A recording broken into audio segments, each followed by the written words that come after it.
আমরা এখন প্রিন্ট প্রিভিউতে যাচ্ছি।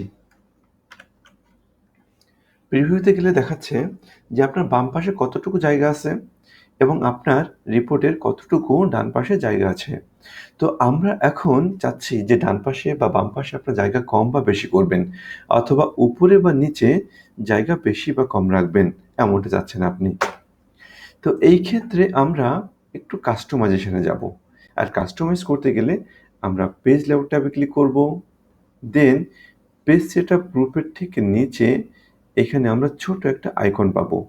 এই আইকনটাতে ক্লিক করব। আইকনটাতে ক্লিক করলে পেজ সেটআপের ডায়লগ বক্সটা শো করলো।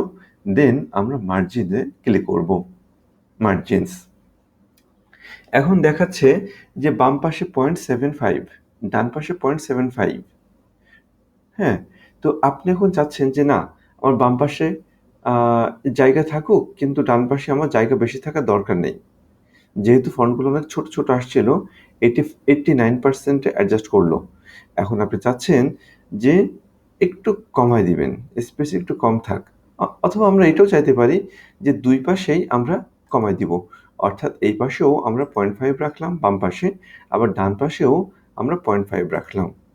এখন আমরা ওকে বাটনে ক্লিক করলাম। এখন দেখেন আপনার পার্সেন্টেজটা কিন্তু আগে 89 ছিল, এখন 95 হয়ে গেল, অর্থাৎ ফন্ট সাইজটা আগের চেয়ে বেটার আসবে। আমি প্রিভিউতে যাচ্ছি।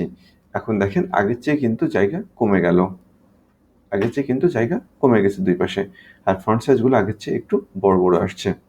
তো এইভাবে আমরা মার্জিন সিলেক্ট করব, মার্জিন সেট করব। আর এখানে আপনি ইচ্ছা করলে টপ, বটম এই দুই দিকে অপশন আছে, যে আপনি উপরে বা নিচে কোন দিকে জায়গা কম রাখতে চান, এখান থেকে আপনি সিলেকশন করতে পারেন। সিলেকশন করার পরে জাস্ট ওকে বাটনে ক্লিক করলে ডান। এইভাবে আমরা মার্জিনটা সেট করব।